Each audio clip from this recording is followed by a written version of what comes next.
कुछ एक video viral हो रहा है जिसमें इरफान अंसारी जो जामताड़ा विधायक है उनके मतलब ये में जो है आपने एक टिप्पणी किया था कि नहीं एक्चुअली वो तो इरफान दा का एक बयान था।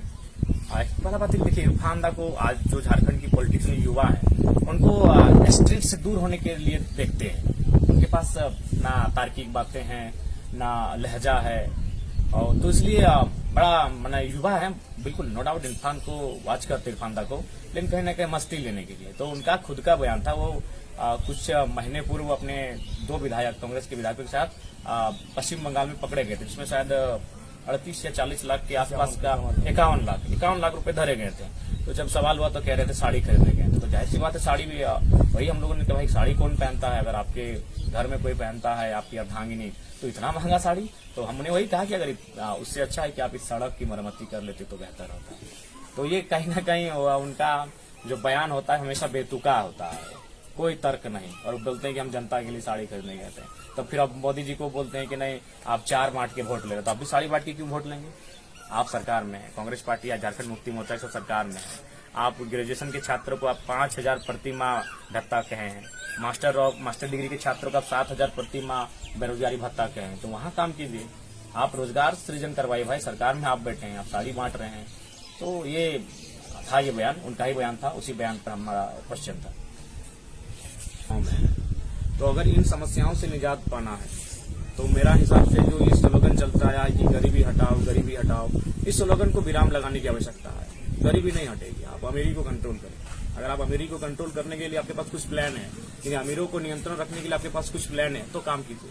आज आप देश को क्रोनिक कैपिटलिज्म की ओर लेके जा रहे हैं। क्रोनिक कैपिटलिज्म का मतलब ये होता है जिसमें IAS IPS और नेता मिलकर अमीर बनाने में सहयोग करे। तो आप तो तमाम आज हमारे झारखंड में आज अगर कहीं भी किसी गांव में जाइएगा तो कोई कंपनी आई है तो तुरंत मैंने 100-150 की संख्या में पुलिसकर्मी आके खड़े हुए हैं डराने के लिए जनता को।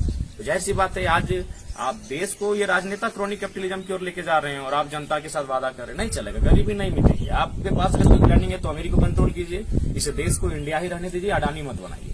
इस देश का स्पेलिंग INDI है, उसे ADANI तब में तब्दील मत कीजिए।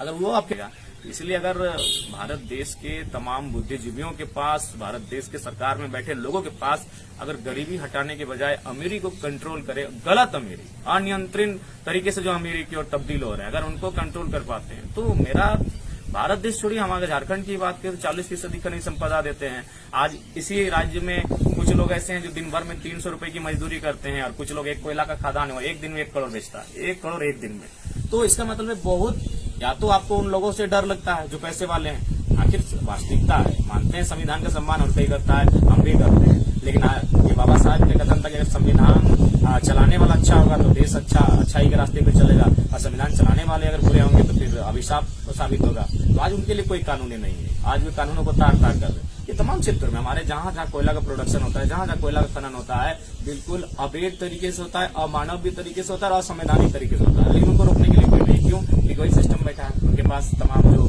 सरकारी पदाधिकारी उनके साथ लगे हुए हैं, सरकार में बैठे मंत्री उनके साथ लगे हुए हैं, क्योंकि सबको अपना पेट भरना। तो जिस दिन ये लोग ह्यूमनिज्म की बात करेंगे, जिस दिन ये मानवता की बात करेंगे, गरीब गुरुओं की बात करेंगे, और सबसे पहले अपने आप को बदलेंगे। एक कहावत है ना कि अपना करो सुधार तभी मिटेगा भ्रष्टाचार। तो जिस दिन हमारे नेता अपने आप को बदलेंगे तो बदलिए, इनको बदलने के लिए कहेंगे 75% अपनी संपत्ति दान करें, क्योंकि उन्होंने मेहनत से नहीं कमाया है, झोल फांस करके कमाया है, अपने सत्ता का दुरुपयोग करके कमाया है। और बिल्कुल आज अगर वो आज घर में बैठ कर झाल बजाएंगे तो उनकी 10 पीढ़ी आराम से खाना खाएगी, और हमारी वर्तमान पीढ़ी कहाँ पड़ेगी, कैसा उसका फ्यूचर होगा, वो हमारे पास प्लानिंग नहीं है। तो इसलिए अगर इस देश को सुधारना है, नो डाउट ये नेताओं का देश है, क्योंकि संवैधानिक देश, उसमें राजनीति का प्रथम स्थान है। ये नेताओं के देश में सबसे पहले नेताओं को सुधरना होगा, और इनका जो स्वार्थ है, इनकी जो लालच है, उस पर त्याग करना होगा। नहीं तो इसलिए हम लोग आज लोग हमें क्यों लाइक कर रहे हैं? आज एक साधारण सा लड़का इंडिया और एनडीए के बीच खड़ा है, और अभी चुनाव में जीत हासिल करने की स्थिति में खड़ा है। कोई हमारा गॉड फादर नहीं, कोई पॉलिटिकल बैकग्राउंड नहीं, बस हमारी आइडियोलॉजी। लेकिन हम लोग जीत के जाएंगे तो अपना क्षेत्र है उसके बाहर एक बित्ता जमीन नहीं खरीदेंगे। क्यों खरीदेंगे भाई? अगर ये नेताजी सारी संपत्ति खरीद लेंगे तो जनता तो मरेगी। और सीधी सी बात है, अगर जनता अपना जमीन बेचता है तो मजबूरी में बेचती है। तो जो नेता मजबूरी में जनता का जमीन खरीद ले वो अच्छा नेता होगा, कभी नहीं होगा। आज ये देश के तमाम नेता, 2-4 ईमानदार होंगे, तमाम नेता सबसे पहला काम क्या करते हैं? जमीन खरीदते हैं, प्रॉपर्टी तैयार करते हैं। ऐसे नेताओं से देश नहीं चलेगा। तो हमारी आइडियोलॉजी, हम लोग झारखंड में एक प्रयास किया, हम ये भी नहीं करेंगे जादू की छड़ी हम घुमा देंगे। हमने ये प्रयास किया है, हम लोग चुनाव जीतेंगे तो हमारे दल से जो लीडर चुन के जाएंगे वो अकुत संपत्ति बिल्कुल जमा नहीं करेंगे। अगर जमा करेंगे तो अभी उनको टिकट नहीं दिया जाएगा। आपके ऊपर एक आरोप भी लगा रहे हैं राजनीतिक दल के लोग कि जयराम महतो जी को जो है भाजपा फंडिंग कर रहा है। क्या अच्छी बात बताइए, गिरिडीह में कौन हमसे हारेगी? अगर हमको भाजपा फंडिंग करते तो गिरिडीह का सीट जो उनका महत्वपूर्ण सीट है, 2004 में आखिरी बार झारखंड मुक्ति मोर्चा के झोली में गया था, उसके बाद कंटिन्यू 3 टाइम आज बीजेपी के पास है। अगर वो सीट का नुकसान होगा तो किसका नुकसान होगा? तो ये केवल भ्रम की बातें हैं और केवल भ्रमित किया जा रहा है। आप अगर ग्राउंड में जाके सुनिएगा तो दोनों पक्ष कयास लगाते हैं। जमीन वाले कहते हैं कि बीजेपी संबंध है, बीजेपी कहते हैं जमीन जीती में। तो ये इसलिए भ्रम डाला गया है कि बोल तो दिया, जैसे हम लोग का कद बढ़ेगा इनकी पोल खोलेंगे। अब बिल्कुल खोलेंगे। हमने तो वही कहा जब कि इनको बुलाइए, गांव में पानी पिलाइए, फूलों की माला चढ़ाइए और सवाल कीजिए कि हमारे गांव में तमाम किसानों की एवरेज जमीन 3 एकड़ है, आपकी 150 एकड़ कहां से हो गई? इनका मुंह बंद हो जाएगा। तो इसीलिए ये सवालों के चलते, ये सुकरात तो हमें याद आता है जब उसे 20 का प्याला दिया गया था, बस सवालों के चलते। तो इसलिए आज ये सवाल पसंद नहीं करते मेरे, क्योंकि मेरे सवाल इनकी प्रॉपर्टी को खोल के रख देते हैं। तो इसीलिए ये मैंने तरह तरह के भ्रम फैलाने का काम करते हैं, भ्रांतियां फैलाते हैं। जैसे चुनाव में कुछ लोग क्या किए थे कि मेरा और वर्तमान सांसद का एक फोटो था मीडिया में, उसको निकाल के पोस्टर बना के और खासकर आदिवासी गांव में जाके चिपका देते थे कि जयराम का संसद के दोस्ती है। अरे भाई 5 साल 4 साल पुराना फोटो है।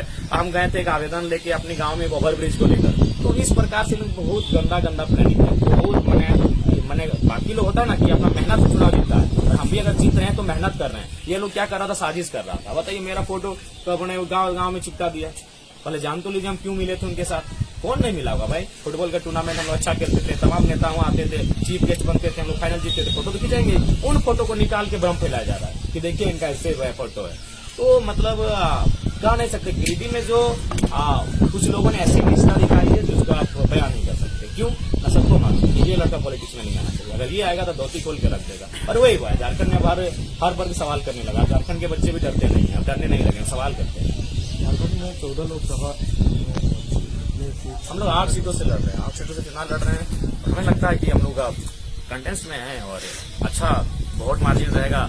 हर एक जगह हम लोग लाख से प्लस वोट लाएंगे, तो ये बहुत बड़ी बात है। आज के डेट में 2 साल में लोगों को 15 साल 20 साल लगता है। लोग वही कह रहे हैं, 50 साल लगा यार, ये मुखिया में चुनाव लड़ता था, हमको दिक्कत है। डायरेक्ट सांसद कैसे बनेगा?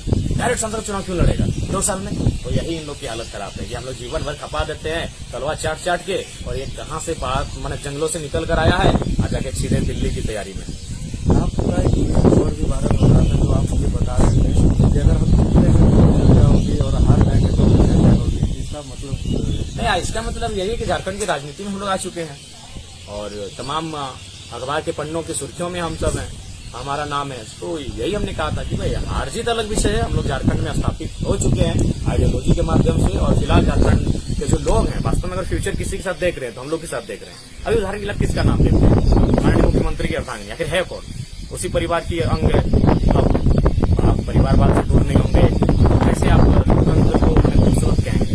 तो कहीं ना कहीं अगर जेन्युइन फ्यूचर अगर झारखंड राज्य में अगर देख रहे हैं तो हम लोग के साथ देख रहे हैं, क्योंकि सब हमारा जो प्रत्याशी हमारे हैं मैक्सिमम जो भी हैं वो 30 साल के हैं, 35 साल के हैं। तो ये तो फर्स्ट टाइम हुआ है, किसी भी राजनीतिक दल में फर्स्ट टाइम हुआ है कि सब के सब युवा लोग पॉलिटिक्स में कदम रखते हैं। बिल्कुल।